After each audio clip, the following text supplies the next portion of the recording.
Hey, what's going on, everybody? Welcome back. Welcome back to another live stream.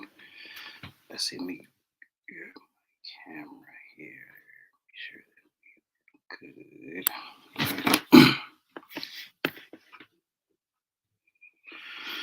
Okay, let's get back to this here.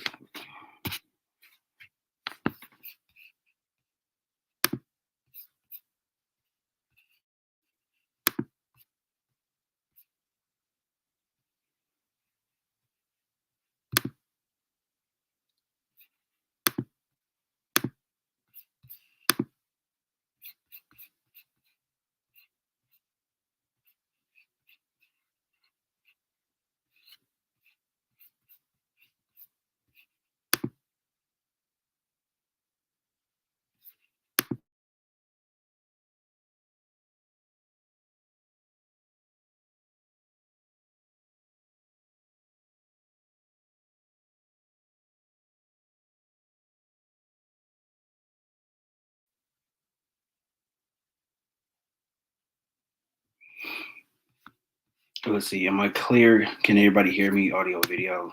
Um,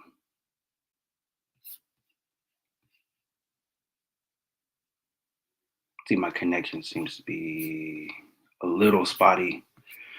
Let me know. Let me know if you can hear me. Let me know if you can hear or see me, please. GS, I got a thumbs up. Cool. All right. We hear you. Okay, cool. Um 30-20 Dolphins, this will be a rough game. Yeah. I think it's going to be, that's why I put on the thumbnail. This could be a blowout. The Chargers need to be on blowout watch. I don't think it can I don't think it can reach the level of, well, I mean, I don't know. I don't know for sure, but I don't think it will be the Anthony Lynn 45-0 game against New England, but I do think that there's an element here that is present where things can possibly go bad for the Chargers. So that's kind of what I wanted to get to too. Like everything that the Chargers do defensively is weakness when it comes to Miami. This is the best team. Excuse me, outside of Kansas City, this is the best team that the Chargers are going to face as far as offense goes, right? This is the best, most explosive team in the league. They are, as of right now, they're number two behind Kansas City in the most explosive pass plays this season. So they have, I think, 29 explosive pass plays, and they have been categorized as passing plays over 25 yards. So they have 29 plays over 25 yards, right? When it comes to their passing game. So this is going to be one of those games that I think the Chargers are going to have to they're going to have something crazy going, right? Somebody has to, and I'm not hoping that anybody gets injured, but there has to be like an injury. There has to be some type of like crazy swing in order for the Chargers to really be in this game, because if it's just them against us, they are way more explosive, and they can score points in a hurry. So offensively, if the Chargers mess around, if they go three and out, if they turn the ball over, if they don't convert on third down, Miami is going to take advantage of this, and this could be a very ugly start, depending on how prepared and how up for this game the Chargers are. This is another Sunday night game too, so you have to bring that into it as well. There's going to be some element of talk, right? Depending on how the Chargers look, and if they lose this game by, I would say, more than two touchdowns, right? Or if they lose this game by 10 points, 14 points, whatever, 17, whatever, if they lose this game and they look really bad, there is no way. That's why, there's a lot of people who think that Brandon Staley is going to be safe. I don't think, I just don't think that, like, especially coming into this Sunday night game, right? You have a young coach, right? Well, two young coaches, actually. Brandon Staley only in his second year, right? Was supposed to be defensive guru, right? You have that guy. And on the other side, you have Mike McDaniel, right? He is a young offensive guru. And from everything that we've seen this year, he looks to actually be a real offensive guru. has, taken Tua Tagovailoa, and he has pretty much made him into a legitimate MVP candidate. Like, I don't think he'll win the award, but I think he will get some votes. So this is a battle of two young coaches who are on completely, you know, two different paths, I would say. And as of right now, man, it's not looking good. It's not looking good for the Chargers. I think there's going to be a lot of talk about the quarterbacks, Herbert and Tua and all this stuff. And I actually think the biggest angle and the biggest story is the coaching and the disparity in coaching that we're seeing now, right? Mike McDaniel seems like he was ready for this job. A lot of people really had a lot to say when he got hired. I don't know if he was, listening to any of the talk, but a bunch of people were saying that he wasn't ready. A bunch of people were really talking bad about it, right? And they were not convinced that he was a guy that was going to come in and be able to do great things. And he has shown that he has been able to do some good things. He is a great offensive mind. And that's the one thing that I can see. I haven't had a chance to watch a lot of the Dolphins film, but the couple games that I have watched, it's very, very impressive. It's extremely impressive. The Chargers are going to have a lot to prepare for. And this is why I think they are going to be unprepared, right? When you look at the Raider game last week, and maybe we'll possibly get into a little bit of the tape here from the Raider game. But when you get into that last week, the Chargers were unprepared from the start. And the one thing that I took away, right, going over the tape, is that the Raiders should have beat us by more. That's what should have happened. The Raiders were messing around in the first half. They were messing around and they were throwing short passes. I don't know why. The Chargers were giving them 6-man boxes, very, very, very, very, very open fronts, right? A lot of room, a lot of space in between the tackles. Alignment just was poor. The Raiders didn't run the ball. They decided to throw. Josh McDaniels decided to throw. Then in the second half, they kind of went to the run game, and then it opened up more for Devontae Adams, even on that flea flicker. But in the first half, the Raiders messed around. They played around. They absolutely played around. They should have scored more points. They turned the ball over twice too in the first half. So when you look at what they were able to do against the Chargers defense after turning the ball over twice, after messing around, and not doing what they had just done at a historic pace the previous week before. When you look at that team and you look at how bad the loss was from this past week, you look at a team like Miami coming in. Miami is going to want some type of get back game, right? Because they got beat up pretty good last week by the Niners. The Niners defense really stifled Tua. They hit him a lot, and I think it got into his head. He was really, really off. A lot of the throws that he normally makes were off, and they were off by, a lot. So I think Miami is going to have somewhat of a chip on the shoulder. They're going to want to really show everybody, right, on a national stage, we are better than what you've seen last week at San Francisco. And it's going to be tough, man. It's going to be tough. It's really, really, really going to be tough. It's so tough to stop these guys, even if you have a good defense. But if you are not prepared defensively, it's just going to be one of those things that is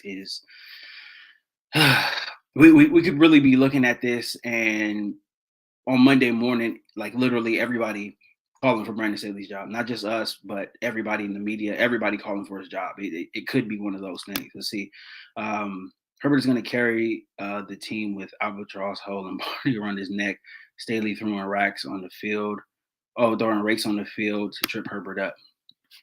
I don't know. I don't know if he's going to be able to do it this week, though. It's going to be a very, very it's going to be hard, man. It's going to be tough. And this is one of the games, too, where it's not just – I think the defense is going to give up a lot, right? I think they're going to give up points. They're going to give up yards, obviously, to a really, really good and explosive offense. That's going to happen. We know that for sure it's going to happen.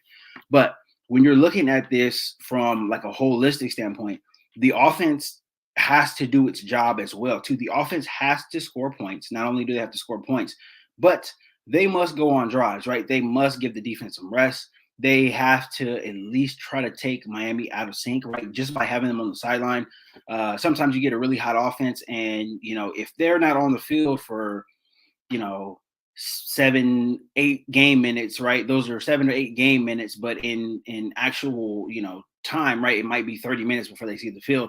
Sometimes it can come back on the field out of sync, right? That's the best case scenario, I think, for the Chargers is their offense really trying to create something, even if you're not able to score touchdowns, right? If you're able to get in the red zone and if you're able to kick a bunch of field goals, if you're just able to put points up on the board, I think that's what's gonna put the Chargers in a position to possibly win, right? Come fourth quarter, right? The game won't be too out of it won't be too out of reach, right? They'll still be able to have a chance, if they execute on some stuff in the fourth quarter. But if they're not able to do that, if offense is bad, the offense has obviously been an issue third quarter.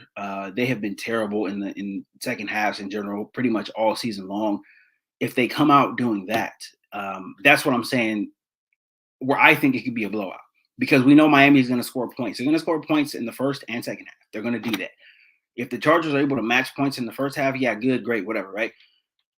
Second half is always where the Chargers struggle. So this is like always going to be a tale of two halves with this team.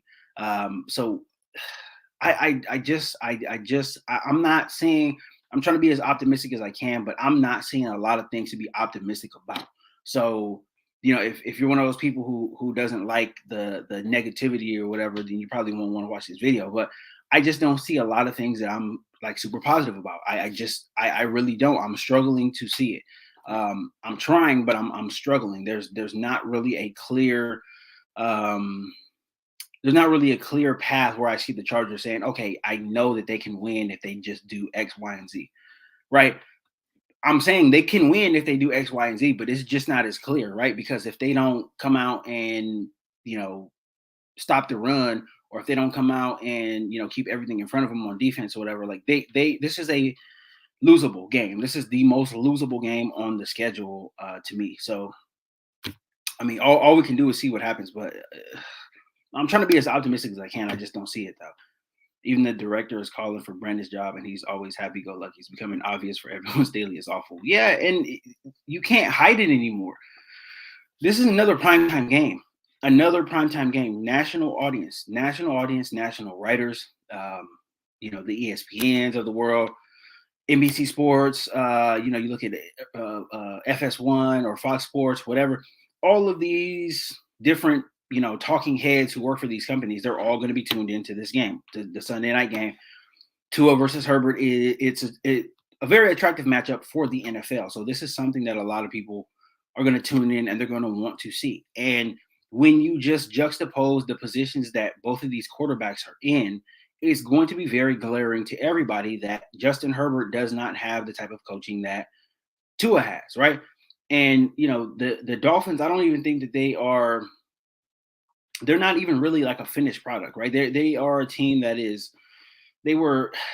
don't know what the expectations were, right? I think they were just looking just to have a good season, right? I don't think they had expectations. I don't think they for sure had expectations of we're going to get to the playoffs or we're going to, get to an AFC championship game or we're going to win the Super Bowl. I don't think that's what the expectations were for the Dolphins coming in because Tua obviously was a big question mark coming into the season. So I think their expectations were a bit more, tame, right? They were tempered, right? Nobody was expecting any of this that's going on right now, right? The way that the Dolphins have looked, nobody was expecting this. So when you look at the Dolphins, right, and the national media is going to look at the Dolphins and they are going to, and they've obviously been praising them, but they're going to continue praising them and they're going to continue to make the point that this is all like basically overachievement, right? Because the Dolphins, they still have some holes on defense.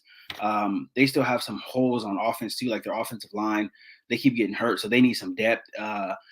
Their tight end position is okay, but they have some areas that they can improve in as well too. But this is being painted as Mike McDaniel coming in, a young guy, really taking a team, that was, full of young guys, full of young players, talented young players, but young players. And it's basically elevating them to the point where they are going to be a dangerous playoff team, right? And they are overachieving. And, most of it is true. A lot of that is true. So they're going to look at that and juxtapose to what the Chargers were coming into this season. The Chargers had elevated expectations. They spent a bunch of money in the offseason, right? Khalil Mack, J.C. Jackson, all of the big names, the free agents, the trades, all of that stuff. You're going to look at both of these teams and you're going to say which one of them was the Super Bowl contender coming into the season, right? A lot of people, if you took all of the names, if you took all of the logos and all the color out of the jerseys and both teams were just wearing white and black or whatever, you would point to the Dolphins and say, oh, this was a Super Bowl contender, right? Most people would. If you're just watching these teams this season, you would say the Dolphins were the Super Bowl contenders, not the Chargers, right? So that's what's going to be painted. And at this point right now, like it's not unfair. That's not an unfair thing to put out there, right? I'm not, and I'm normally somebody. A lot of the times the national media will create stuff. They'll try to create, BS, right, to get clicks, to get views, whatever, to get people interested, right? This is not, though. This is a story that is not. And if you're a Charger fan, you understand this, right? This is not. This is a team that has underachieved vastly this season. So when you're looking at the two quarterbacks coming in, right, those are going to be the guys, that you're going to see, right? I even put them on the thumbnail, right? Tua versus Herbert. But when you're looking at these teams and where they are, right, it's much, much deeper than just the quarterback position, right? Much deeper. It's coaching, it's ownership, it's all of this type of stuff, right? It's way more nuanced than everybody is, giving it credit for, right? This is a nuanced thing. So I think all of us Charger fans, we know it, we understand it, but this is a national stage. So this could be an embarrassing moment for not just the franchise, but for Brandon Staley, ultimately Justin Herbert as well, too, because if this team fails, he's going to unfairly take a lot of blame for it, right? Even though he has no hand in picking players, he has no hand in the draft, no hand in free agency, no hand in, whatever personnel moves go. He has no hand in that. He has no hand in coaching. He has no hand in scheme. He's just a player doing what he's told to do, right? So he's going to take a lot of the brunt for this, and I think that is unfair. That's the part that I'm not looking forward to. But we're going to see a lot of that. So be prepared to see it. The stories are already out there, and at this point right now, like again, a lot of narratives, around the national media are, fabricated and created, but this is not one of them though. These are two teams on two totally different paths, and again, they were on opposite ends coming into the season. Nobody was thinking that the Dolphins were going to be head and shoulders above the Chargers, but that's the way that it looks right now. So it is what it is. That's just the reality of it. And this is why I made this channel, so I can come on here and tell the truth. I'm not going to come on here and BS you and go Chargers go and all of this stuff. Yes, I'm rooting for them, but I don't see the optimism. I really don't see the positivity in what's going on right now, especially the way the Chargers played last week against the Raiders. The Raiders really played with their food. They were not aggressive at all. It just doesn't give me a lot of hope. It doesn't give me a lot of great feelings, right, going forward. So I'm just being real, just living in reality. That's all I'm doing. I'm waiting for the team that decides they only need to throw the ball 15 times to beat us and does it 100%. And I don't think it's going to be 15 times, but I think Mike McDaniel is a smart offensive coach. He knows what he's doing, and I think that he could potentially go to the run, right? I think the Chargers are going to come out playing, a lot of two deep coverage, a lot of two deep shell. The Chargers are going to be in a lot of nickel, a lot of dime. And if you've noticed the way that the Chargers have been playing the past 3 to 4 weeks, right?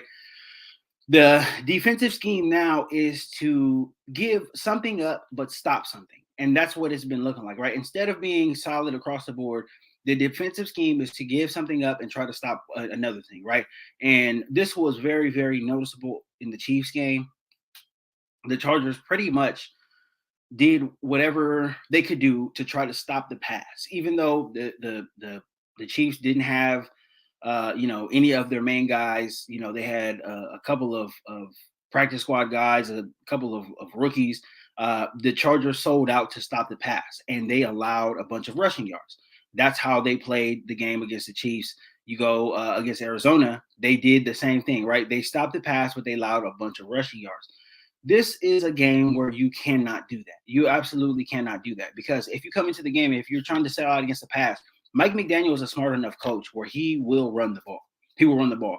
Now, Miami hasn't run the ball great this year. They haven't been great at it because they haven't really had to. They haven't had to be great at it. They can score from anywhere on the field, 75, 65, 50-yard touchdowns. They don't need to run the ball for 5 and 6 yards, right? They don't need to do that. They can score from anywhere on the field. But if the Chargers are selling out to stop the big plays, there's going to be holes open on the front. And when you look at the injury front, right? Sebastian Joseph Day, I don't think he's going to play. He has a pretty. It's not a extra serious knee injury, but it's serious enough that it's probably going to keep him out a couple of games. So he's not going to play. Him and Morgan Fox have been the two most consistent guys on the inside on the defensive line all season long. He ain't going to play. So there's going to be plenty of opportunity for Miami to run the ball. They're going to be able to run the ball out of their spread formations as well, too, right? If they have 11 personnel in, they're going to be able to run the ball all the way up the field. Like, they're going to be able to run the ball for 10, 15 yards. I think that's what's going to happen. And unless the Chargers put a stop to it, I expect Miami to have a big game on the ground. I really do. And if the Chargers come up, if they bring Derwin James up or whatever, then they're going to go over the top. Tyreek Hill, Jalen Waddle, those two guys, they get talked about all the time, and rightfully so, right? They are talented, very fast. They're speedsters. Nobody talks about, I think he's number 14, Sheffield. That guy is just as fast, I think. He looks, just watching him play, he looks like a 4-3 guy as well, too. So they're going to have 4-3 guys out there running routes. This is going to be tough. This is going to be a tough time for really any defense. But especially the way the Chargers are playing right now, this is going to be very, very difficult. So I don't want anybody to get don't get overconfident about this. Don't get too in the depths about this either. Just watch it, enjoy it, but understand that this is a team that can really put it on us. They can put it on us, and their coaching really pushes them to the next level. They have a lot of weapons on offense, but their coaching pushes them to the next level because they get put in positions to make these plays. And you're going to see a lot of variety on offense. You're going to see a lot of formations. Tyreek Hill in the backfield, Jalen Waddle running in the backfield, Sheffield running in the backfield. They can do a lot. They have a lot. They can do so much. There really is no way to prepare for everything that they have in a single week. There's not a chance the Chargers can do that. But I mean, if they can keep things in front of them and be good in the red zone, then they can keep this thing close. But if they're not going to be disciplined, if their eyes are going to be all over the place, if they're going to be missing, tackles and stuff like they did last week, then you can forget about it. This is going to be bad, man. Staley is going to get out coached. Yeah, I believe so. Our offense has to help our defense on the field for too much of the game. 100%. I think so. I know the Chargers can win this game. Sue me. How will they win? What's the word? How will they win this game? How will they win this game? I want to know how they will win this game. I want to know how they will win this game. I want to know how they will win this game. Please tell me. Please tell me how they'll win this game. I said, you lost hope. That's so sad. No, I'm just living in reality. Tell me how they will win this game. You keep talking about how I know that they can win this game, but tell me how though. Give me a schematic reason that they will win this game. How are they going to win this game schematically? Because NFL is X and O business. And if you're not good in that type of business, if you're not good in X and O's, then you're not going to have a lot of success. It really doesn't matter who you have playing out there. So this is just not a great matchup for the Chargers. Even if the Chargers were good, let's say the Chargers were, let's say they're 6-6. Let's say they were 8-4. This is still a bad matchup. This is still could be a blowout. This still is just not a good matchup. This is not a good matchup for the way the Chargers play defense, especially in the secondary. They give up so much space. They give up so much space, and they also don't stop the run. So it's not there's nothing that the Chargers do defensively that can consistently stop the Dolphins. When you look at the tape, when you turn on the tape, or when you watch it, there's nothing they do that can stop the Dolphins. Like there's just nothing they can do. You can hope that they will turn the ball over and things like that, but You're hoping at that point. You're hoping and wishing. Um, so the Chargers are going to win the game with heart. Okay. So what does that matter? How does that matter? What does heart have to do with this? Heart is heart going to allow Asante Samuel Jr. to cover Tyreek Hill one-on-one? Come on, man. Get out of here with this. See, these are the Charger fans. Everybody, these are the fans that I'm talking about. This doesn't do anything with heart, with hope, with prayers. All this doesn't do anything. None of it does anything. It doesn't do anything. This does not do anything at all. You need to be good schematically. You have to look at things that you can prove, right? I want to see things that are subjectively proven. I want to see things on the field that I say, oh, if they put this into that game, they will win. The Chargers have none of that. None of that. None of that. Heart doesn't mean shit. You can say heart all you want to. Heart doesn't mean anything. Heart doesn't mean a damn thing. Let me see. Let me pull up this play from the Chargers and the Raiders from this past week, right? So if you're saying heart has anything to do with this, right? If the Chargers can win a game with heart, how does, because you say heart wins battles, right? So heart wins battles. So if obviously you can't get to the NFL without heart, right? You have to have heart if you're going to get to the NFL, right? So this is a play. I'm going to show you a play from the game on Sunday, as soon as I can get my NFL my NFL Plus going up. And then he says, "Don't underestimate hope." This is, bro. You sound like you are playing. You sound like you are talking about a Disney movie, with heart and with hope, and you can make anything happen with heart and hope. Bullshit. That's what they tell losers so they don't get too down in the dumps. This is ridiculous. How does that make any sense? We can win the game. If you just have heart, if you just hope it, you can just win the game. If you just hope, you can win the game. Get out of here. That doesn't make any sense at all. This is a business, dude. This is a business. And the business is X's and O's and being put in the right positions to succeed. That's what it is. Heart has nothing to do with it. You can't make it to the NFL without having heart, obviously. Most of these guys their bodies are banged up and broken before the time they even hit the NFL, right? They get all hurt and shit in college. A lot of these guys are really, have made it here against all odds. Heart has nothing to do with it. Everybody has heart when you get to the NFL. There's a bunch of guys who get cut every single season who have heart, but they're just not good enough to make the league. Like, heart makes no difference. Like, this is the hoping and the wishing. Like, it's just, come on, man. Come on. It doesn't make any sense. Let's see. Let me get these comments here before I get to this. See, every team has heart and hope. Yeah, 100%. We need Rump to get sacks and Murray to stuff the run. Yikes. Rump is not going to get sacks. I'm out on Rump. He had a terrible game against the Raiders. If you watch the film, this dude, I mean, and he gives you just enough to look like he's flashing, right? He'll flash in the backfield and completely whiff on a tackle. And it's like, bro, if you're gonna do that, just stay, stay in your position and let the guy gain 3 yards before you make the tackle. Like, but he's just it's come on, man. He's a bad player at this point right now. What if Brandon Staley said that to the team? That would be funny and sad. He probably does say that to the team. That's why they suck. That's why they come out and they still get their asses kicked. Heart and hoping and wishing and come on, guys. Let's just come on. Let's just all sing kumbaya. Get out of here. Chargers have to score at least 30 if they want to win this game and get stops on third down. Yeah, definitely. I think they're going to have to get 30, possibly even more.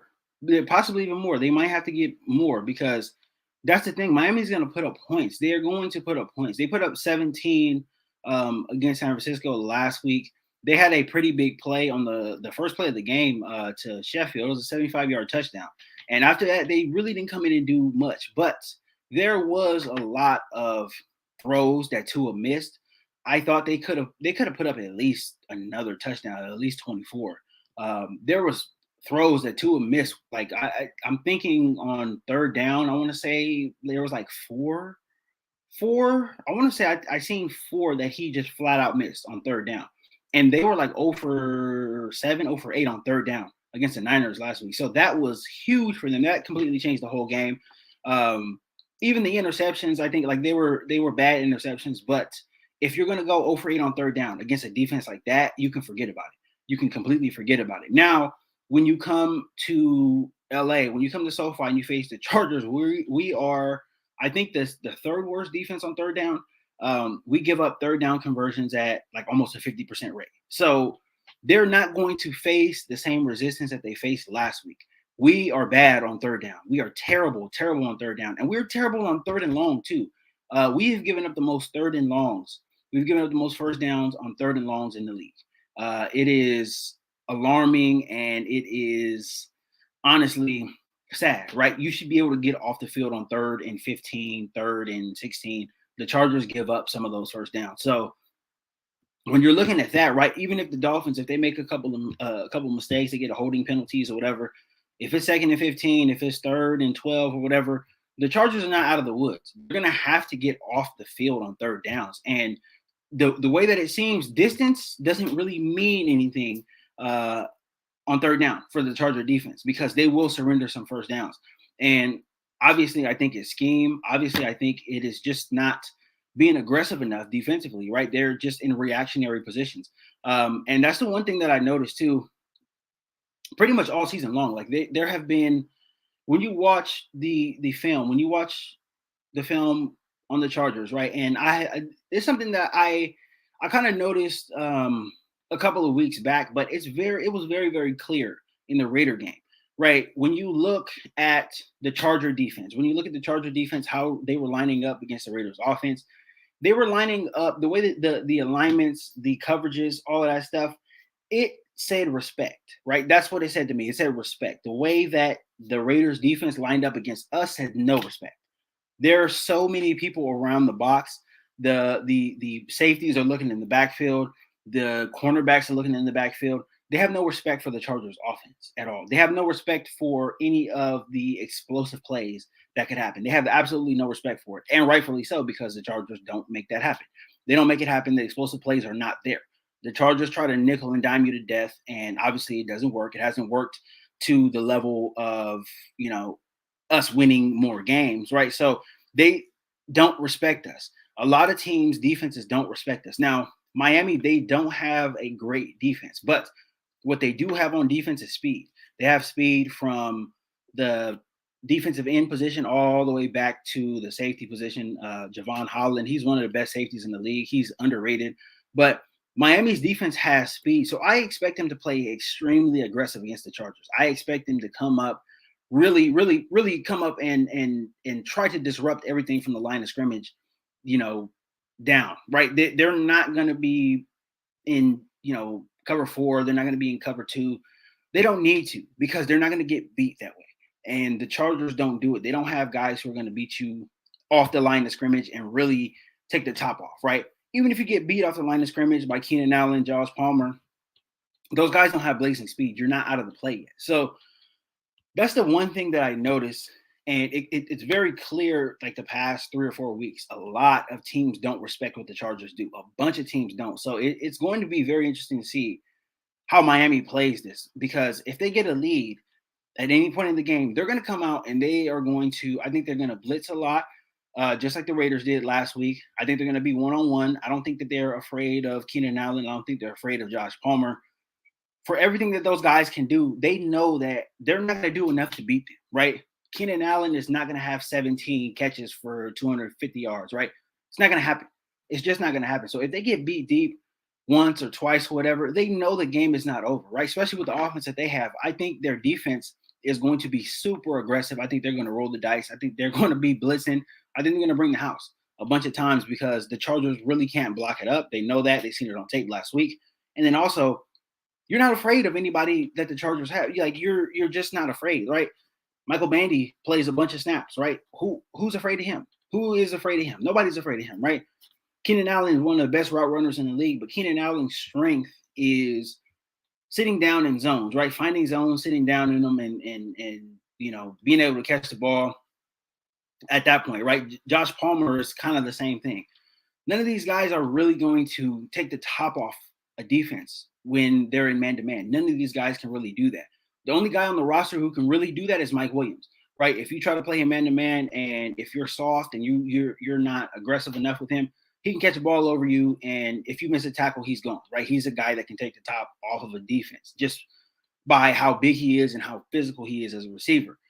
Nobody else on the roster can do that as far as the receivers go. So it's going to be interesting to see how the defense plays, right? How the Dolphins defense plays, because I think that they will get very, very aggressive, and I think they're going to look at it from a standpoint of, we're playing with house money, right? We're playing with house money. If you hit one of these big passes down the field, whatever, okay, cool. But you're not going to consistently do that. Teams know the Chargers are not going to consistently do that. So it's advantageous for them to come up and just play in the box, right? There's going to be a lot of short outs. There's going to be a lot of stick stuff.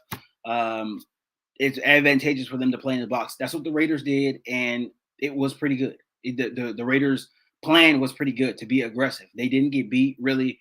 Only time they got beat was on that Keenan Allen touchdown, and that throw by Herbert was perfect, right?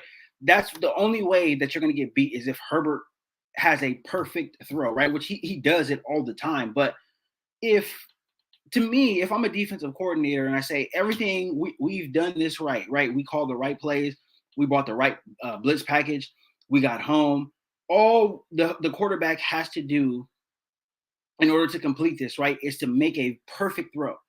Literally a perfect throw. Like if it's off by a couple of inches, then it's no good, right? I will take my chances every time as a defensive coordinator. If I know I'm in the right coverage, I'm in the right alignment, I bring the right blitz package, everything is right on that play. It's just the quarterback made a perfect throw, right? Literally like a handoff, right? Just handed it off to him. If you can do that, if Herbert can do that, then I would take my chances as a defensive coordinator. And you just got to go and shake his hand after the game, be like, "Yo, you're a bad motherfucker." Like that's all you can say. But unless Herbert is doing that every single time, you keep bringing it. You keep bringing it. You keep bringing the blitzes. You keep throwing the offensive line off. Right? Is Corey Linsley going to play? He was still in concussion protocol last time I checked. So we don't know. There's going to be a lot that goes into it when it comes to defensively, right? What the Dolphins do and how they're going to be able to stifle the Chargers. And I think they are going to be able to stifle the Chargers because, as you can see, the past couple of weeks, it has not been great defenses that have been able to shut the Chargers down, right?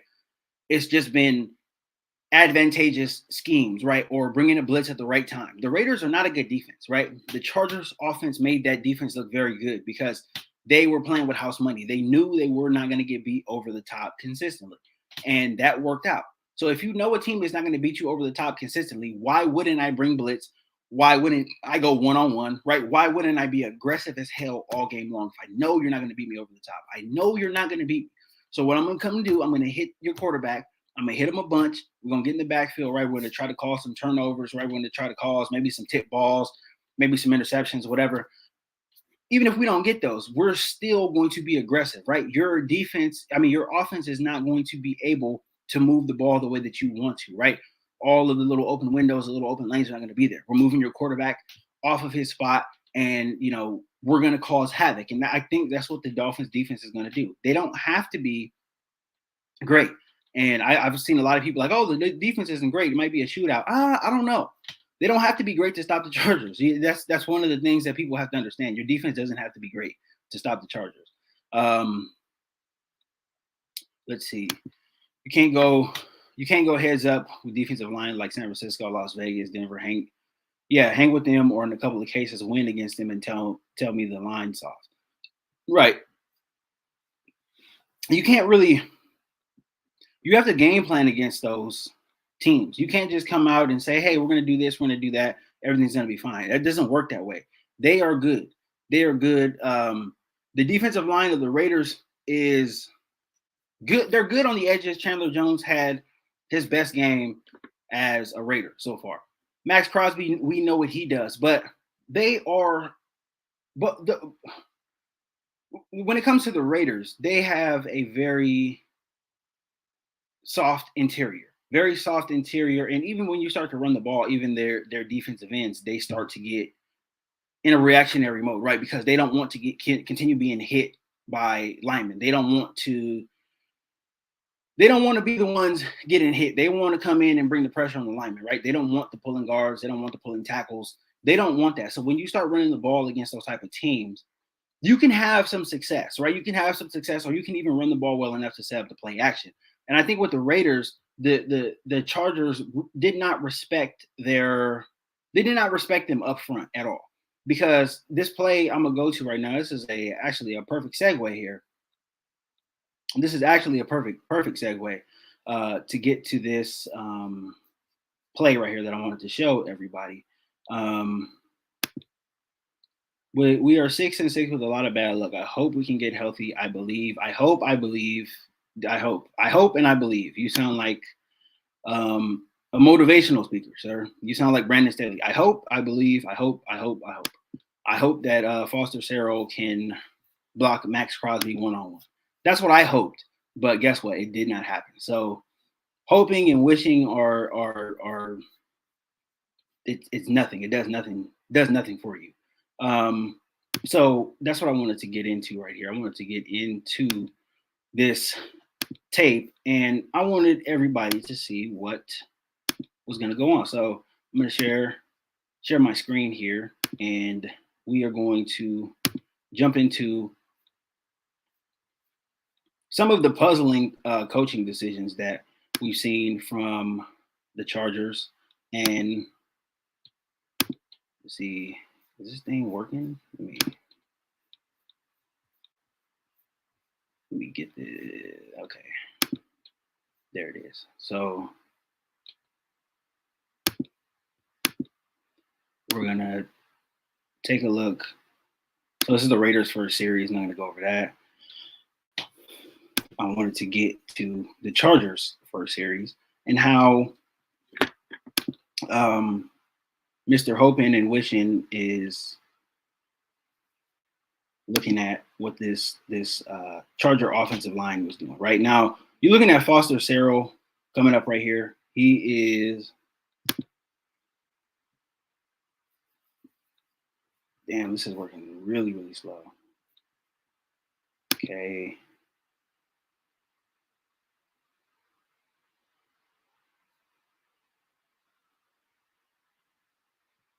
All right, so we're going to break this down here as we see this play going on over here, right? So what's the dude's name who's in here trolling? What's the dude's name? Weston Werber, right? I hope we can get healthy, right? Okay, so we hope that 73 can block Max Crosby, right? We hope that he can do that, right? We hope. I hope that 73 can block Max Crosby. I hope that he can. No. I'll do one better. I believe that 73 can block Max Crosby. I believe it. I hope it. I believe it. Amen. I hope it. I believe it. Amen. Right? So I hope that 73, I believe that 73 can block Max Crosby. Look what happens. I hope he can block him. I hope he can block him. I hope. Whoa. Disaster. That's what happens when you hope and you wish things. That's what happens when you hope and you wish things. This is too many Charger fans talking this dumb shit about hoping and wishing and believing. That's what this is. And y'all don't say anything about this. You will not come out and say anything about this, right? You'll come on my channel, talk shit to me, get in my comments, talk shit to me. But look at what's going on here. I didn't put 73 in the game. I didn't draft him. I didn't sign him. Look at what he does. He is one-on-one. Max Crosby came into this game, 10.5 sacks, right? Doesn't matter what you think about him. He's productive, and he gets sacks, and he gets to the quarterbacks, right? I think he leads the league in pressures. Again, he's one-on-one. We seen what happened last year. The season ended last year with Storm Norton against Max Crosby 1-on-1, and it wasn't fair. It was not a fair matchup. So again, we go back to a backup 1-on-1 with Max Crosby. Why? How is this happening? And this is starting from this is the second offensive play of the game for the Chargers. This is start. Look at what happens. Look at how can you defend this? And people want to get mad at me because I'm being negative. Look at this. Look at Crosby. How much time does Herbert even have? Nothing. He can't even get the ball out. He can't even get the ball out. That's ridiculous. Like, what about that? What about that tells you that the Chargers are going to win a ball game?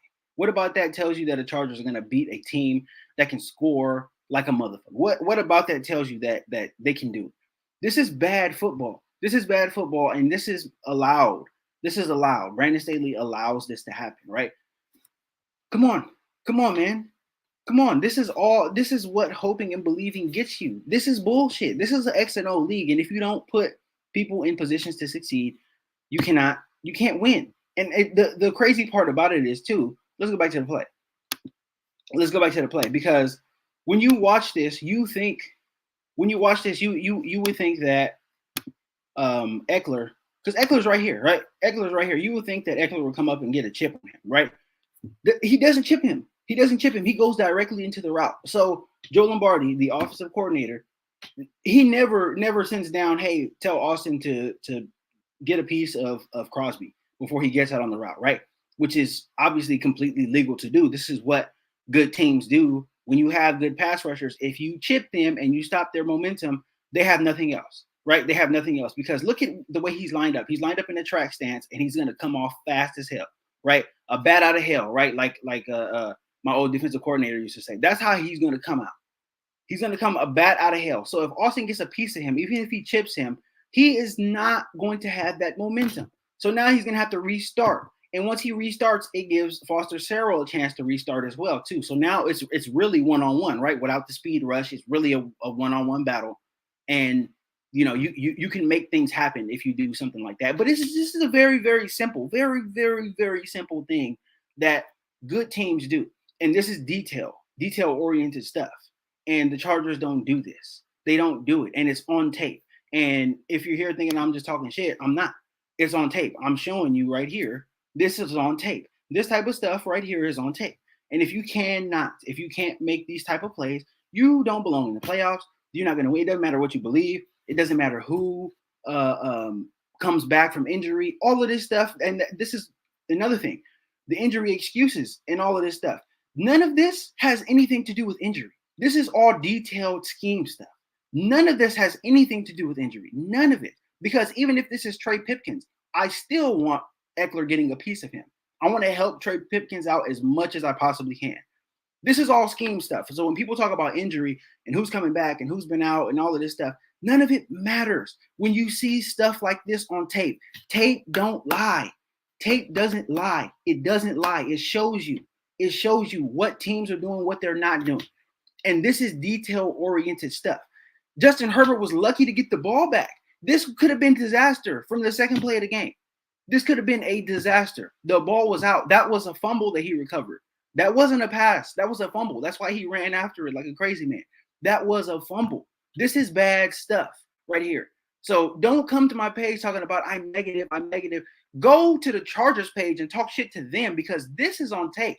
The NFL puts this out for all of us fans to see, and you don't need to be a coach.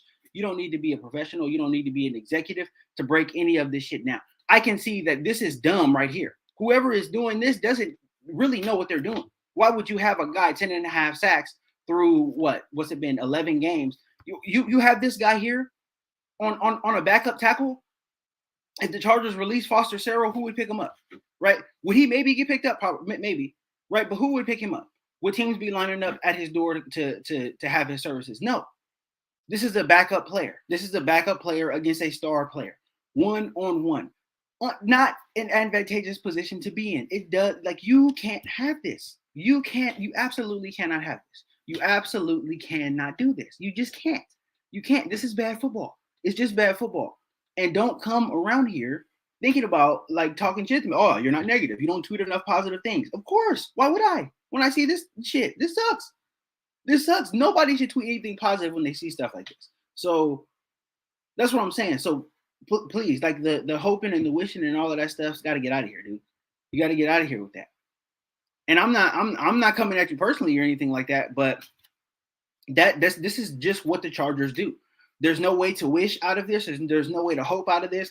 None of that. None of your hope is going to block Max Crosby. This dude has been getting to quarterbacks all season long. And I have been somebody, I say, I think Khalil Mack is better. And I didn't really respect what Crosby did last year because he only had 8 sacks. But guess what? Crosby is making me eat crow because he's having a hell of a season. And he's been unblockable. He's been unblockable from the little film that I watched with the Raiders. He's been unblockable. And if you're a team, if you don't have a solid Pro Bowl right or left tackle going up one-on-one against Crosby, you've already fucked up. You need to put a tight end on that side. You need to put a running back on that side. You need to help whoever is out there because Crosby is good. He's good. He is very, very good. And he's going to be a Pro Bowler again this year. He might be an All-Pro. I think he deserves it. If he was an All-Pro again this year, you would have nothing to say. I would have nothing to say because this is the type of stuff right here. When you're a great player and they give you one-on-ones, it's on you to win those one-on-ones, and he did. And this is the second play of the game, so you don't. Come on, the Chargers are already behind the 8 ball, and this is all scheme. This is before anybody has any. This is before any player has done anything on the field. You've already lost the play call. You've already lost this play. You don't even have to snap it. You've already lost. You might as well just move back and take your loss. Like this is who the Chargers are. This is what this coaching staff is. And again, all the people who come and talk shit, go talk shit to the Chargers. Go put all of your hate comments you have for me, go put it under the Chargers social medias, their Twitter, their Instagram, their Facebook, whatever. Go put that all there because I'm just a messenger here.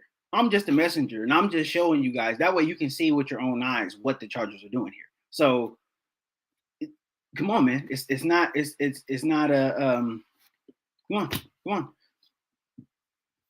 So yeah, that was this play. This is the play that I wanted to show everybody. I wanted to do kind of a full breakdown of film, but I just did not feel like doing it because it was so bad, especially in the first half. There is a play here where Zion Johnson went out of the game briefly. I don't know if anybody. I think they talked about it on the broadcast, if I'm not mistaken. But he went out of the game briefly, and Brendan Hymas, number 64, came in, and he took his place. Now, I think it is, I think it's still this drive here. Pretty sure it's still, was it this drive here? Yeah, I'm pretty sure it was this drive. So Brendan Hymas, and when people talk about, it's not Tom Telesco's fault, right? The video that I made yesterday, I was surprised, actually surprised and shocked at how many people were defending Tom Telesco, like legitimately surprised at that, right? And this is the play here that I want everybody to see. This play right here lets you know it's not just coaching. This is not just coaching. It's a front office thing. It is a full organizational thing, right? So this play right here, what I'm going to show you, it is. I could not believe it when I watched it. Could not believe it. I honestly couldn't believe it. And for anybody saying that Tom Telesco is doing a good job, this play is for you. This play is for you. I'm just saying.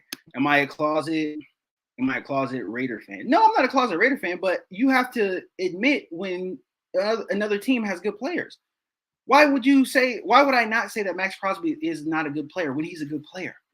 He won his one-on-ones. The Chargers challenged him and put him in one-on-ones that he won. Like they have good players. The Raiders have good players too. I've hated the Raiders since I was little. I could not stand the Raiders. I hated them. But I am not going to sit here and hold water for a bad Charger team. I'm just not going to do it, especially against a bad Raider team. This Raider team isn't good. And I said it on here when I was first starting to do this. The Raiders are not a good team, and they're still not a good coach team either because they should have beat us by more. And if you go through this is still the first quarter. This is still early in the first quarter here. You can see that the Raiders were messing around. They were messing around. They were throwing short passes. It's almost like Joe Lombardi was calling plays for them for their first couple of drives. because they were messing around, doing short passes and little screens and stuff like that. They got a few first downs here and there, but the middle of the field was wide open, right? They were able to run the ball if they wanted to. The Chargers were giving them advantageous alignments on defense to come out and run the ball, right? Wide open gaps, no gap control whatsoever. They just didn't do it. They just did not do it. And it's crazy because they ran the ball for 300 yards against Seattle 2 weeks ago. Then they come out against the Raiders and they're throwing short passes. Like, what? Against a team who gives up the third most rushing yards a game, that didn't make any sense. None of it made any sense. So it's like, no, the Raiders are not a good team. They should have beat us by more. But I'm not going to sit here and say that the Raiders are – everybody on the Raiders is trash. No, they got good players over there. Max Crosby is a good player.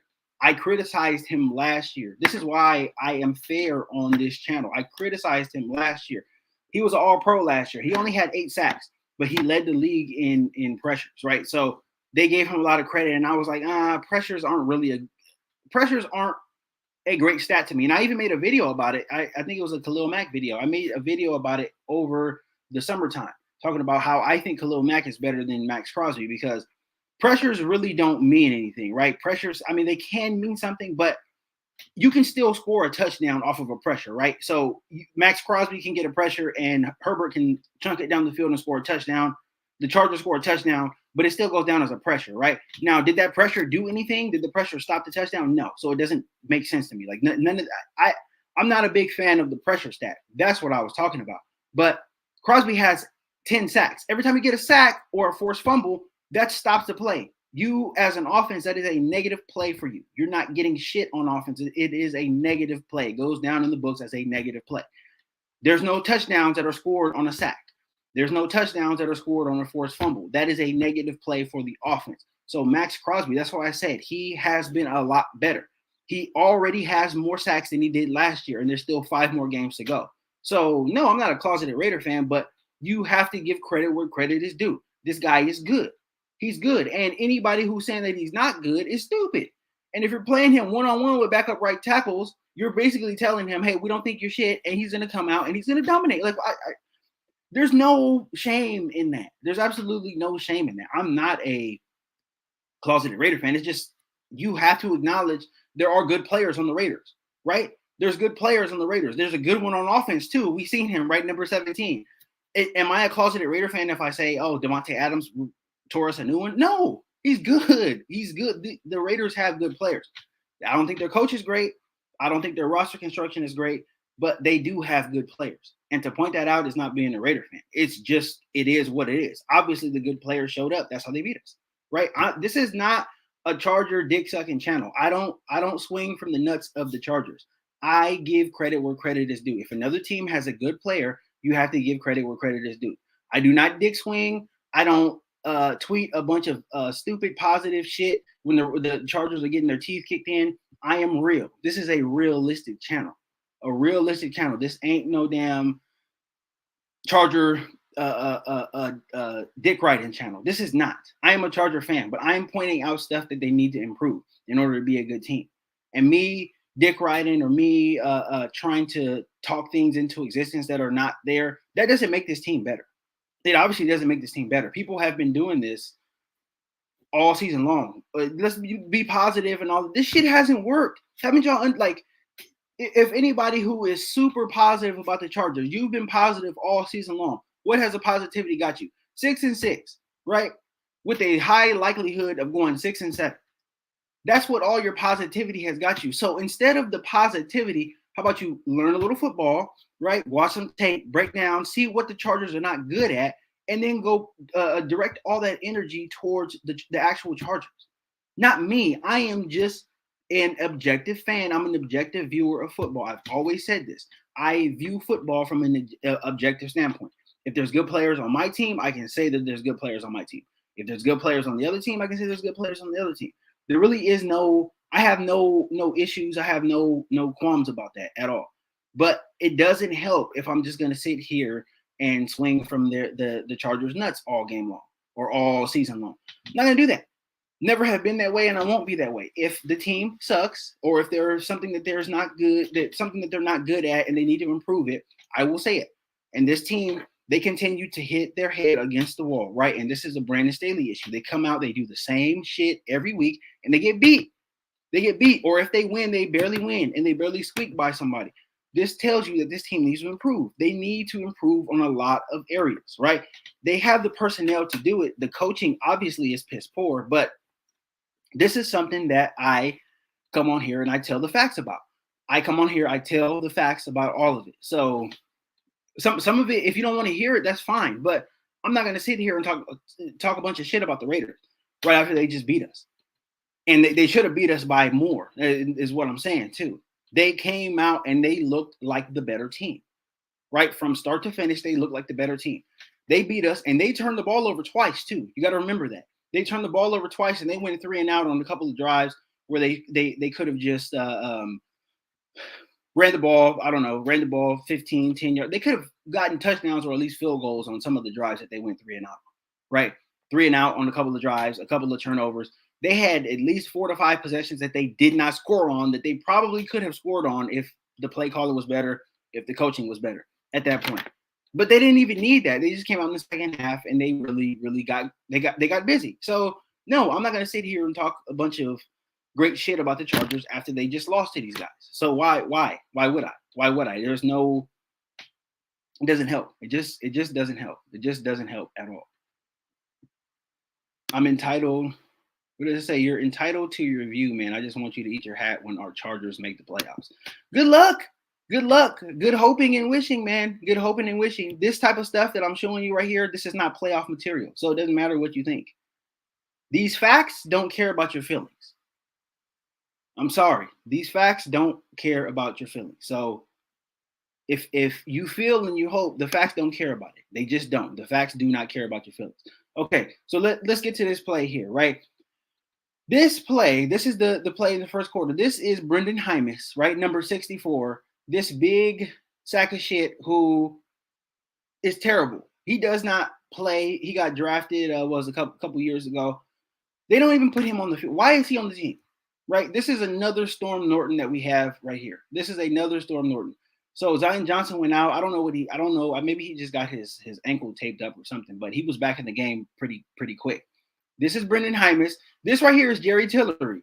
We all know who Jerry Tillery is. We all know what Jerry Tillery did. We all know what he didn't do, right? We know that Jerry Tillery was a bust, right? He's a bona fide bust. We know this. We absolutely know this. But we have to say, this is a Tom Telesco thing. This is a Tom Telesco thing because neither one of these guys should have been ever wearing a Charger uniform. But both of these guys were somehow on the team this season. So when you look at this play, look at what Jerry Tillery looks like. Jerry Tillery looks like Aaron Donald on this play against Brendan Hymus, a guy who was on the roster who can't play, right? He's on the roster and he can't play. Why is he on the roster if he can't play? If you're an offensive lineman and you make Jerry Tillery look like Aaron Donald, you shouldn't be in the NFL. It just saying it. If you make Jerry Tillery look like Aaron Donald, you shouldn't be in the NFL. Now watch this play here. Ragdolls him and hits Herbert. Right? Let's rewind it. Let's rewind it for all the hopers and wishers out there. How does Jerry Tillery look like Aaron Donald? How? How does he look like Aaron Donald against a lineman on our roster? That's what I'm saying. How? How does this happen? How does this happen? Please tell me how it happens. Please tell me how it happened.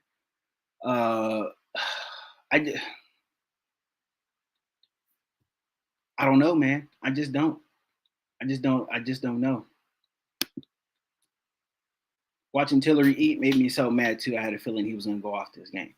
And he kind of did. He kind of did. But this right here could have ended Herbert's season, right? This play that I showed right here, it could have ended Herbert's season. A guy who was on the roster, 2 guys. And if this would have ended Herbert's season, this play would have involved 2 guys who should have never been on the roster, on the Chargers roster, right? Which is crazy. It's nuts. It's absolutely nuts. Because if Tillery gets cut in training camp, I don't think the Raiders pick him up. I honestly don't think the Raiders pick him up. Maybe he goes somewhere else. Maybe he goes to another team and he gets cut there. I don't think the Raiders pick him up though. And if Brendan Hymus gets released in training camp like he should have, I think he's at the NFL. Because how does this happen? How does this happen? Somebody explain to me how this happens, right? And I'm gonna freeze it at the time where he gets beat, right? So he's right there. Now this little camera thing is in the way, but Herbert's just getting into his drop back, right? He hasn't even set his feet yet. Now look, how does this happen? How does this happen? How? This is bad. It's just bad all around. Bad all around. You let the first round bust beat the guy that you drafted who can't play. This is crazy. This is crazy. That's the Tom Telesco play. Like, that is the Tom Telesco play to me. Because you have two guys who are on your team that shouldn't be on there. Shouldn't be on your team at all. Hope and belief, not wishing. Hope and belief without a plan is a wish. Yes, it is. I heard Herm Edwards say that I don't know how many times. Hope and belief without a plan is a wish. That is a wish. And the Chargers do not have a plan. They don't have a plan how they're going to beat any of these teams. They don't have a plan how they're going to get into the playoffs. They don't have a plan. They are just going out there and just hoping and wishing that they do the right things to win. There's no plan in place. There's no plan. So yes, hope and belief without a plan is a wish. So yes, it is wishing. That's why I call it wishing. Hymus was a steal just like Forrest Lamb. Right. These backup offensive linemen, they can't play a lick. And all these guys are not in the league anymore either. That's the crazy part. Most of them are not in the league anymore. Offense put up 6 points. Yeah, they put up 6 points. Yeah, and outscored by special teams. Matched the defense score in total. Yeah, whose job is it to put the points up again? Offensive job to put up the points, and they can't.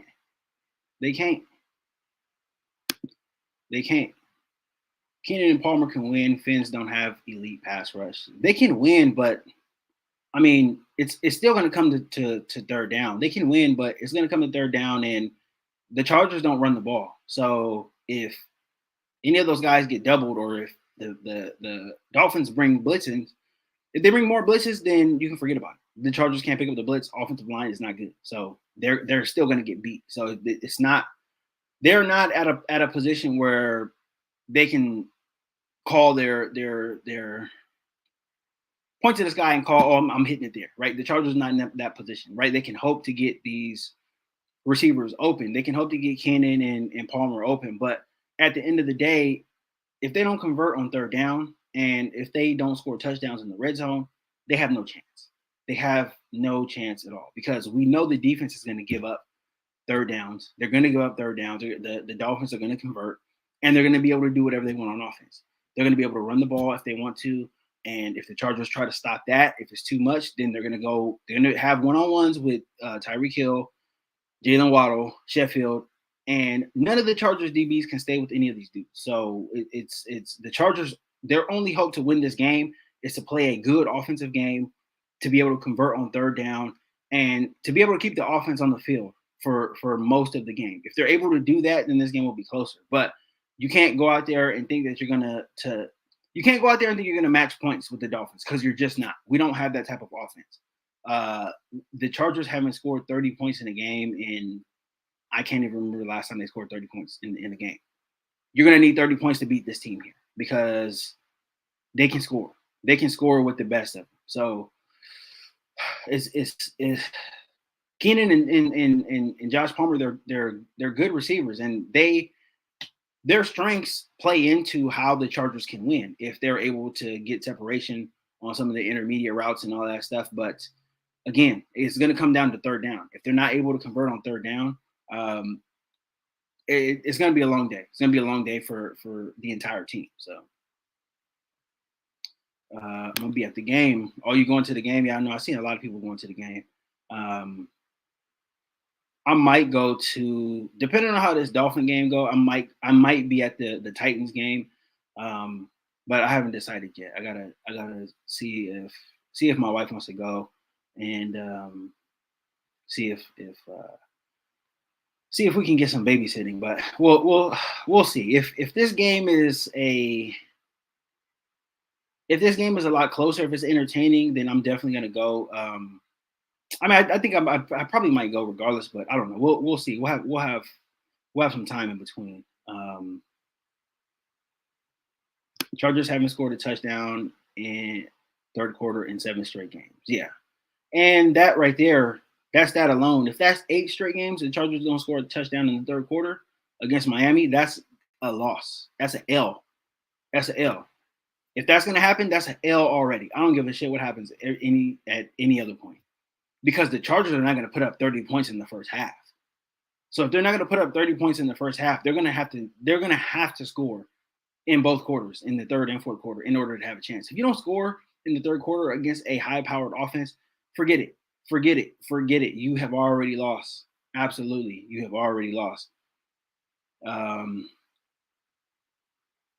Let's see, will O-line be back for the Fins game? I don't know.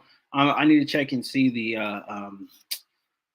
injury report. I don't think it's come out yet. What time is it? 2:00. It might be getting close to coming out. If it does, then I will post it on the community tab. But yeah, I don't think that they are. I know Corey Linsley is still in concussion protocol, like I said. So Trey Pipkins, he might practice this week. I think that's what I read. But a lot of it is going to be up in the air, right? So we'll know more as we get closer to the game. Probably by Friday, we'll know who's going to play and who's not going to play. So, our defense has plenty of 3 and outs, but our offense just needs to keep up. Defensively, 3 and out. Yeah, we've had 3 and outs, but look at who we've had some 3 and outs the past couple of weeks. But look at who we have played, though. Right? We played Arizona 4-8, and then we played a 4-7 Raiders team. Both of these teams have 8 and 7 losses for a reason. Both of these teams did not play to their strengths against the Chargers. Both of them went away from it. The Cardinals ran the ball for 181 yards in the game against us, right? They went away from the run in the fourth. They abandoned it completely in the fourth quarter. Cliff Kingsbury just went away from it, even though it was working. Why? We have no idea. We have no idea. You look at the tape. Now, I'm not going to show the whole thing here, but if you go, I would encourage you, get NFL Plus, watch what the Raiders did, watch how they played in the first half against the Chargers last week, right? They did not run the ball. They came out and throwing a bunch of short passes and messing around.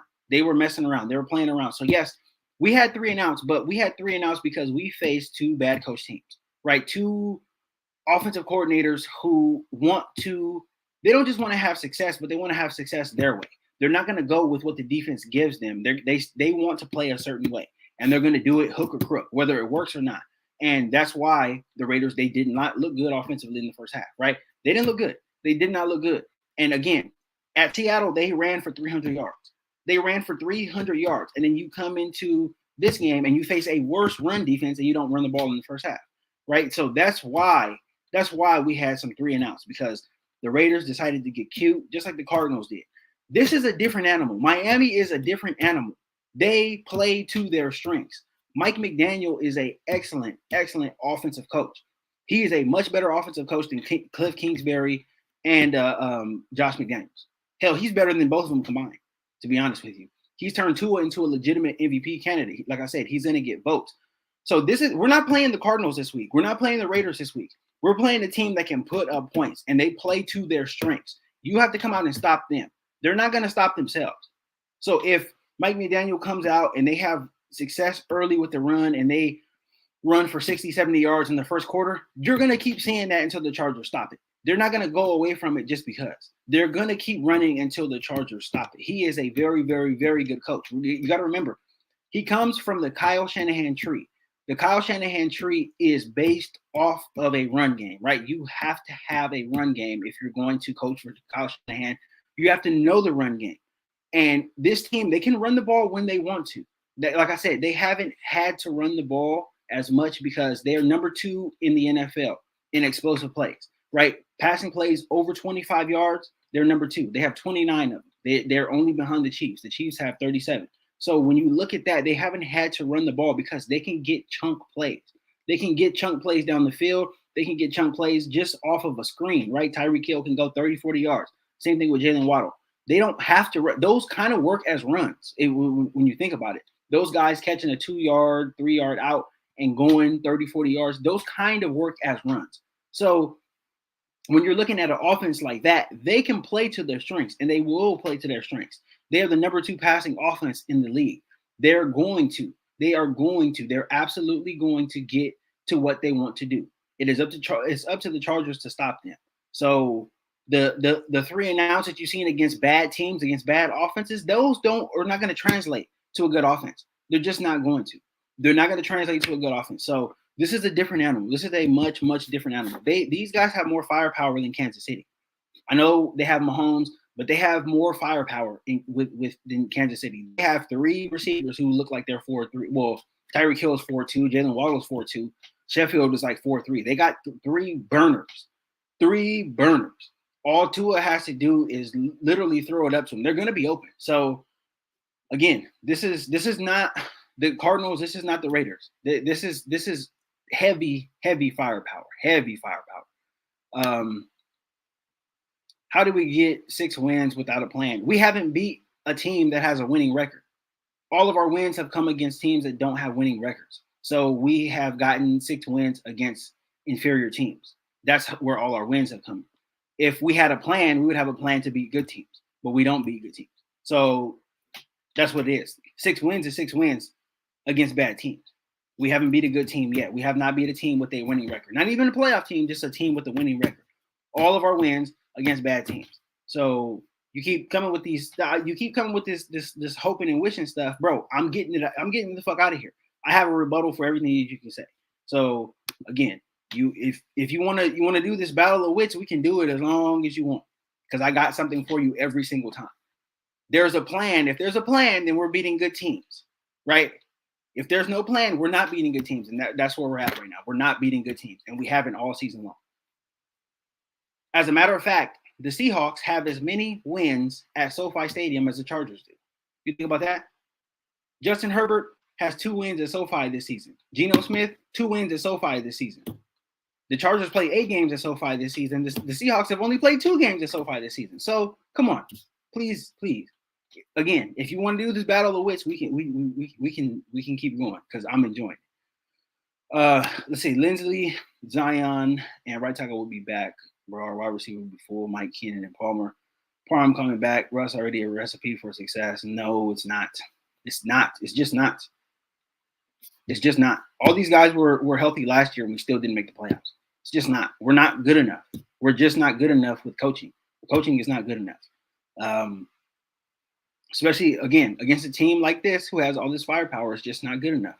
It is not good enough. So, yeah, it is what it is. Am I the only one who is over Parham? Yeah, he's injured all the time. Parham is always injured. So, yeah, I don't give me Stone Smart instead of Parham, because that guy gets injured as much as anybody that I've seen. And I've only seen him, just a few, maybe a handful of games last year. So, yeah. Parham is making plays when he's on the field, but if he's not on the field, then he's not making plays. So hope is one of the most powerful things the Lord Jesus Christ created. Just saying, bro. Jesus don't got nothing to do with the NFL, though, bro. Get out of here. God don't care nothing about the NFL. Please go away from that. Go somewhere where they can talk about that. God don't give a shit about the NFL. Okay. He don't care who wins and loses. He don't have nothing to do with any of this. So yes, I do believe in God, but he don't got nothing to do with this. So please.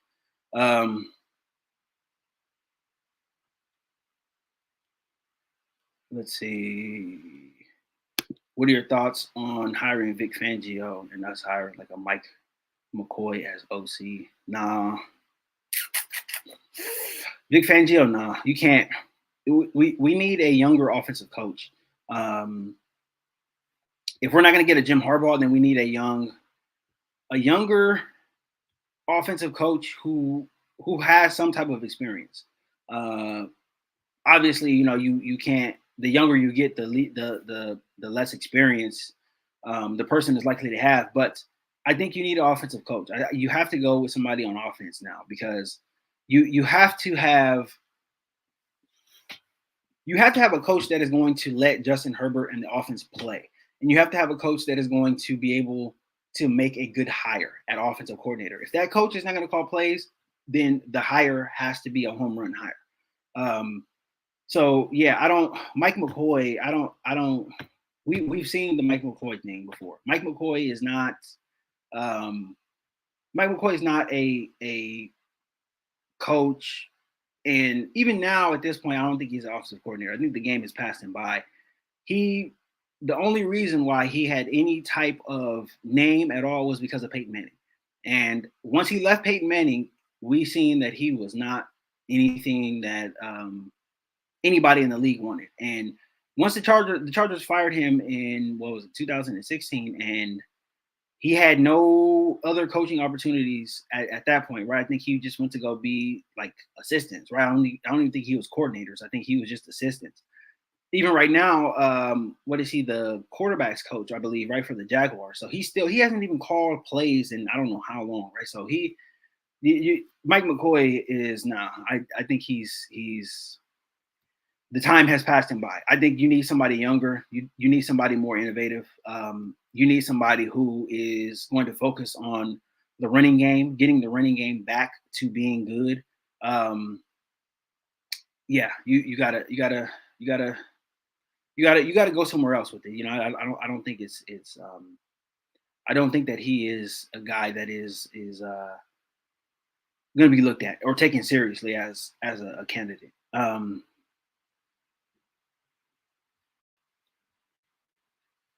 Let's see. If we kept Andre Roberts and had Ficken as special teams coach, that would have been fun to watch. I like Carter, but he doesn't have the juice there in return. Yeah, he doesn't. He doesn't. He really doesn't. Can you talk about the draft now? So the season is done. I was actually planning on starting to scout some of the players that I've seen. Bowl season is coming up, so yeah, I am going to get into the draft. Especially these next two games are gonna tell a lot. If we go 6-8, if we lose to Miami, if we lose to Tennessee, yeah, I'm gonna start getting in the draft. I'm gonna start getting into coaching candidates.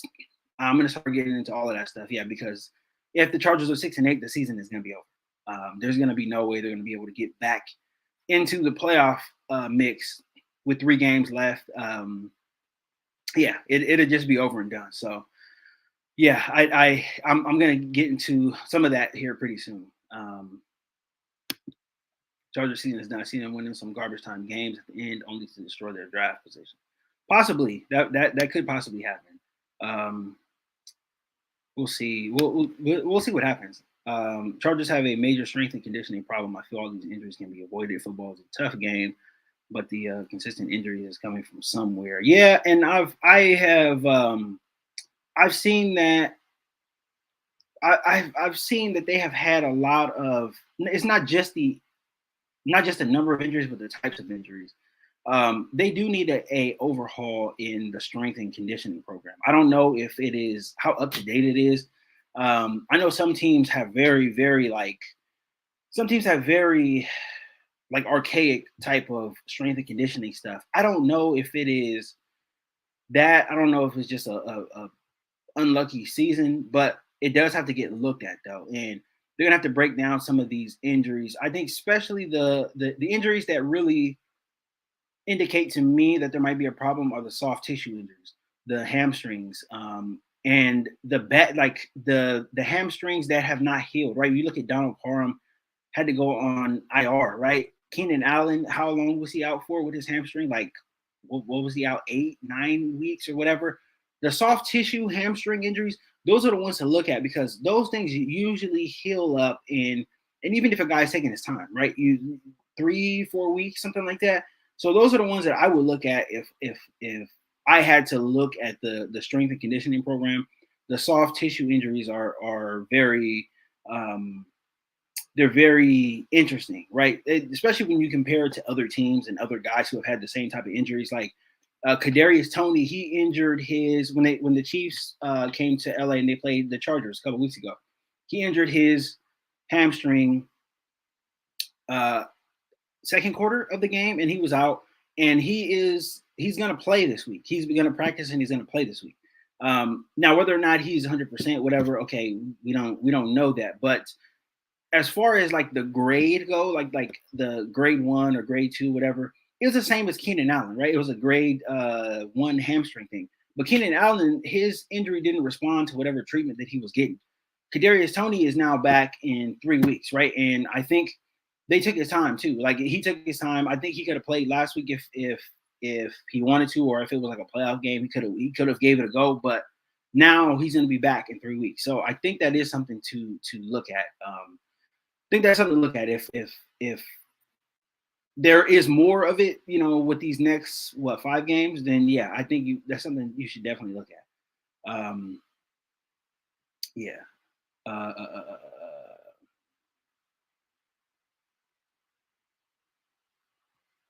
Oh, my wife is in the chat.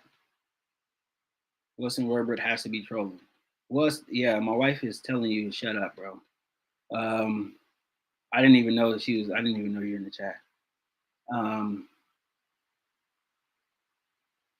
Sarah, so in your world, hope is trolling. I feel bad for you.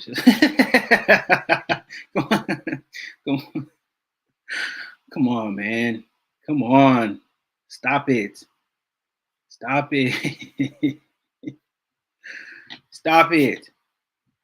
Wilson Werbert, we're going to roast you when I get off this chat. My wife is in the chat, bro. Cut. What are you doing? Stop it. Stop it. This shit is hilarious, though. This should not be this funny for a Wednesday afternoon. This is hilarious. You have lightened the mood in here, Wilson Werbert. Everybody going at you, and you still are you're still defending yourself. So, I mean, shout out to you, man. Shout out to you.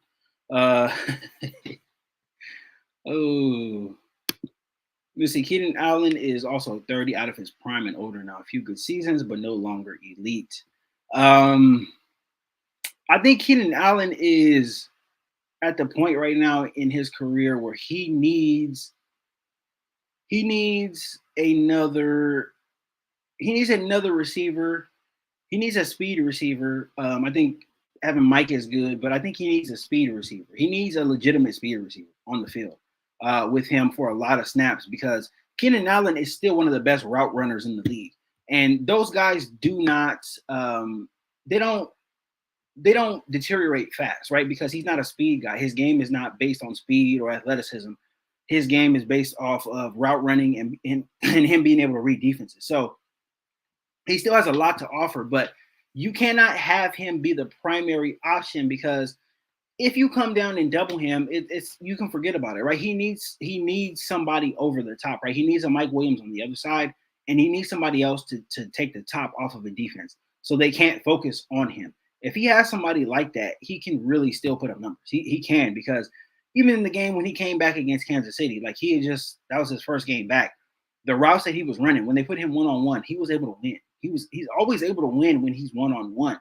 But the thing with Keenan Allen is when they start bringing that safety down and when they start bracketing him, right, especially when he's running the routes over the middle of the field, because he can shake the DB. He can shake the DB, but once they start bringing that safety down, then it starts to get a little dicey. And Herbert looks at him, and then he'll look away and throw the ball somewhere else, because he's not a guy that's going to beat two people. He just can't beat double teams like that. He's not Calvin Johnson. He is a possession receiver. So I think he needs a guy that is going to get down the field, or even a good tight end. I think even if we had a tight end that was reliable and not even all that fast, but a guy who could really get loose across the middle of the field, then you're taking more pressure off of Keenan Allen. So Keenan Allen is going to have a way to work in the middle of the field. So I think that he can still offer a team a lot. I think he can still give you like 80, 85 catches if he's healthy. But I just don't think he can do it by himself. He can't not be the only weapon there, because once he gets doubled, you can forget about it, because he just doesn't have that type of speed. He doesn't have that type of separation, especially as he's getting older right now. So, do you think Frank Reich would be a good head coach for the Chargers? Not really. Not really. No. I mean, I think he would be fine, but I don't. I don't know. I think he would make the Chargers a playoff team, if we're being honest. I think he would make the Chargers a playoff team, but I just don't know if he has that. I don't know if he has the next level to him, right, to get the Chargers to a Super Bowl, what we all want to see. He would make the Chargers a playoff team if he came in, especially, depending on who his defensive coordinator hire would be. The Chargers would be a playoff team, 100%, no doubt about it. But I don't know. I just don't know if he has that in him, right, as a coach. But I think he would make the Chargers a better team, obviously. Ron Loki's a great head coach. Took over two bad teams and made them playoff contenders. Yeah, Ron Rivera is, and Ron Rivera is he's a guy that Ron Rivera is a guy that has like a fatherly type of influence on teams too. And like everywhere he goes, they always respect him, because like I don't know, just some coaches have like that fatherly instinct, and he's a guy like he gains the respect of a locker room. Like, and he's a dude that he's like the opposite of Staley. Like, he's a guy that you don't want to disappoint, because it's like how you feel if you disappoint your father, right? You just feel bad. It's not like he's gonna yell at you and lambast you and all that stuff. You just feel bad. Like, excuse me. So yeah, I do. Ron Rivera is a good head coach. Ron Rivera is a very good head coach. And he's a guy. I think he will work if he was out there. I think he would work very well with Justin Herbert. He would work really, really well. And him being a defensive head coach, I think the defense would improve under him. Especially if he made a good hire at defensive coordinator and he made a good hire at offensive coordinator, the Chargers would improve. And he's a guy that has been to a Super Bowl before. He's been to conference championships before as well too. So, but I don't think the Commanders are going to let him go. I honestly don't.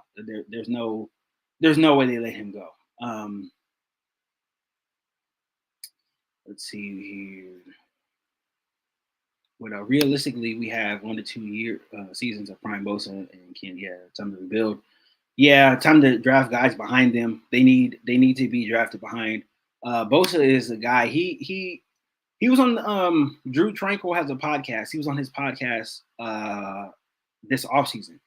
And when you hear Bosa talk about football, like he's a guy that's not going to play for a long time. I don't think he's going to have a 15-year career, to be honest with you. Like he could give this shit up at any time. Like, to be honest, the way that he was talking, and when he was talking about how much pain and stuff that he was in, like you couldn't help but to feel sorry for him. Like he's in a lot of pain. Like he's dealt with a lot of injuries. So Bosa might be. He could be done a lot quicker than a lot of people think. Like Bosa he's got some stuff. He's got some interest outside of football. So I don't think that Bosa's going to be around for like a super long time. We might have to replace him. And I don't think that we'll have to cut him either, because he might be done with this, right? Does he want to uproot himself and go play in a different city or play in a cold city or something like that? Maybe, I don't know. But the way that he was talking on that podcast, I don't know if he sticks around for all that much longer. So yeah, I do think that is a possibility. I think a great tight end is more important than a speed receiver. We can pick up a 3rd round speed team. Yeah, I at this point right now, I think so too, because a good tight end is going to have the middle of the field, right? And you can pick up pretty much any speed guy. You can get a speed guy from anywhere, right? If the Broncos let go of what's his name, KJ Hamler, that'll be a dude. I'll take him. I'll take him, especially if they start cutting guys, because they are in rebuild mode or they're trying to get a lot cheaper because of Russell Wilson's contract. Give me KJ Hamler, 100%. Yeah, but they do need a tight end. The tight end position needs to be addressed. They need a tight end that can not only stay healthy but be a volume catcher, right? We need that Antonio Gates type of tight end. We haven't had that, and Gerald Everett is okay, but he's just not that guy. Um, let's see. Let's see. I can't get roasted because my faith blocks. Oh, this guy's hilarious. Uh, what would Jesus do? We need his playbooks. This is funny, man. Bosa suffers from depression and mental illness. Yeah, especially every time he gets hurt and he's not healthy. 100%. Yes, yes, yes. And that's what I was saying too, man. He's not up for this. Like his personality is much different than his brothers.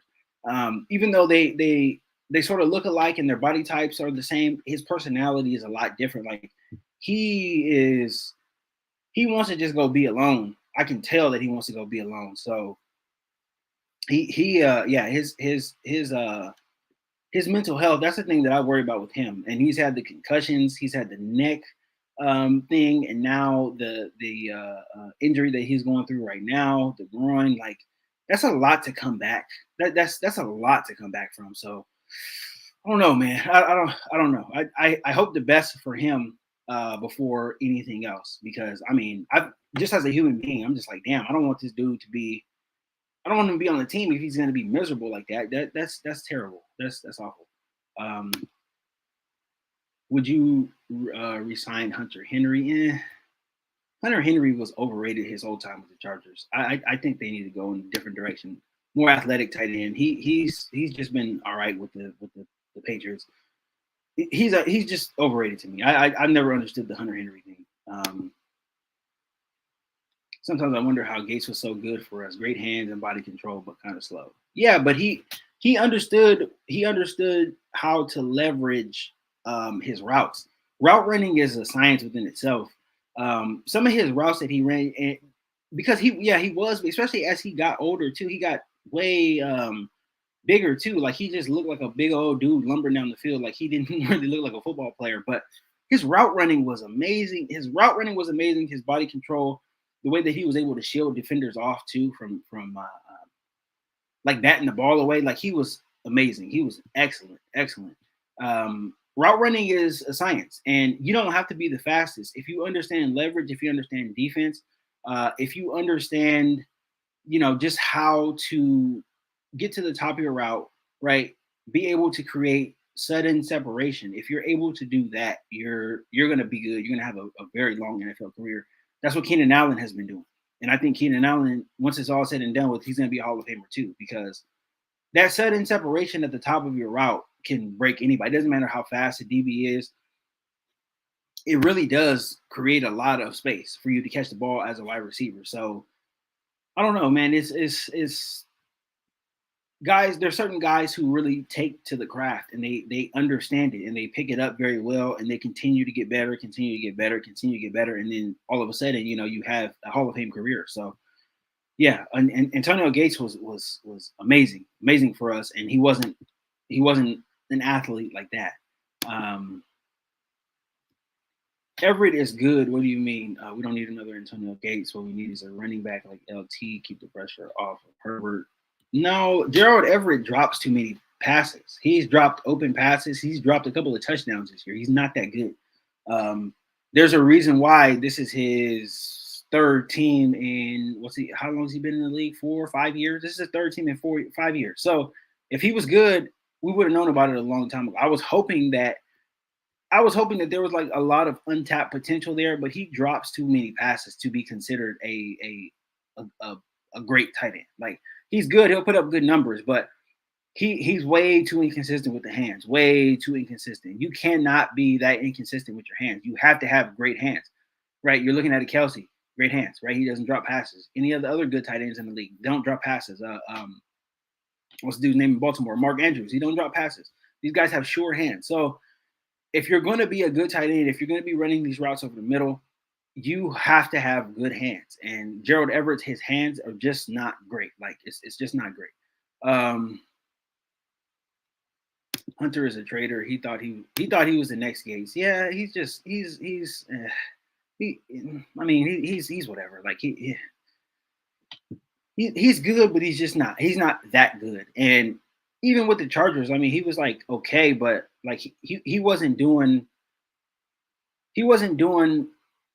anything special at the tight end position. He wasn't doing anything that couldn't be replaced. And he was catching 40, 50 balls a year. Like you can replace that. I'm just it wasn't. I don't know. To me, he was a little a little overrated. Sean Payton, head coach, Rex Ryan, defensive coordinator. Rex Ryan.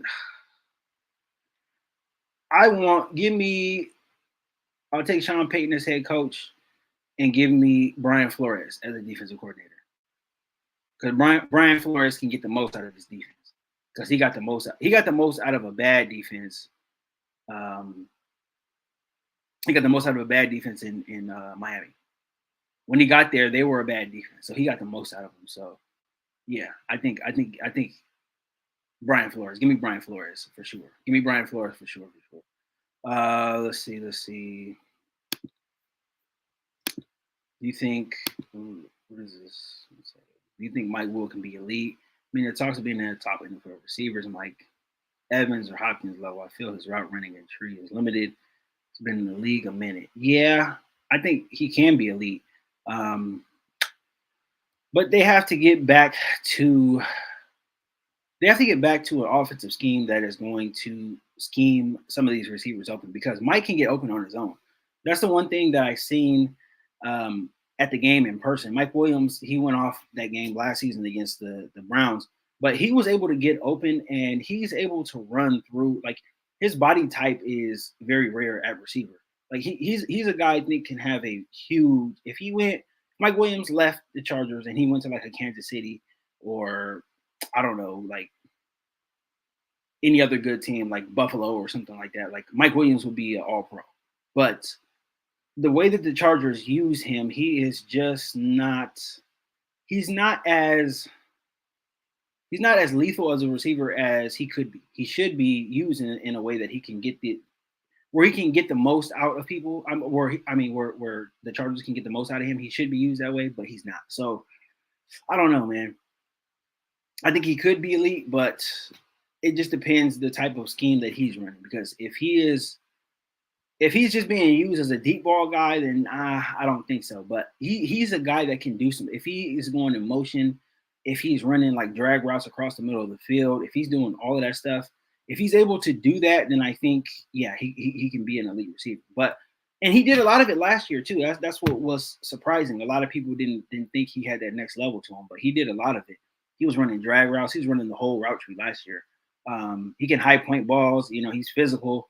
So I think he could be, but it just depends on where he's at. And obviously, he's a guy that needs a good quarterback throwing the ball to him. Let's see. Okay, but the big problem isn't tight end. It's running back. We can have an average tight end, but we need a 1,000-yard rusher at running back. Yeah, we do. We do need a better. We need a better stable of running backs. I still like Eckler. He's very productive in the pass game, but I think somebody should come in. Eckler at this point should be the number 2 back, and we should have like a number 1 back, because I think Eckler gives you a lot out of the pass game, especially on third down. Like he can be very good, and he's also good at picking up blitzes as well too. But yeah, we need a better. We do need a better running game, an overhauled running game. Should we have kept Steven Anderson? I like Steven Anderson. He's a good blocker. He's a very good blocker. Very, very good blocker. I thought we should have kept him, but we had McKitty. McKitty has been pretty bad this year. So, but I mean, we'll see. We'll see. We'll see what happens. Gates cooked the Legion of Boom after peak. Yeah, he sure did. That body control. That body control was really. It was really something else. It was really, really something else.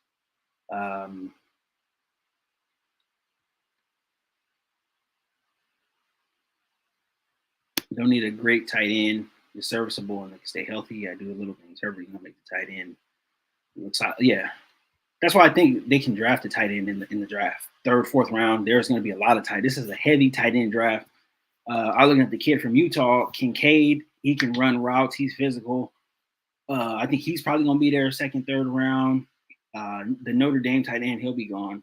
But there's a bunch of tight ends. Even that TCU tight end, number 19, I can't remember his name. They got some guys who are pretty big, physical, athletic type of tight ends who can just, if they give you 50 catches a year, that's a great year for a tight end. So especially with the Chargers, because that's going to take pressure off everybody. Keenan, Mike, Austin Eckler, it takes pressure off of everybody. He give you 50 catches, 50 catches for 500 something yards, 5 touchdowns. That's a good year from tight end. So, and a tight end who's able to block as well too. If you're able to block in the running game, just a cherry on top. So, yeah.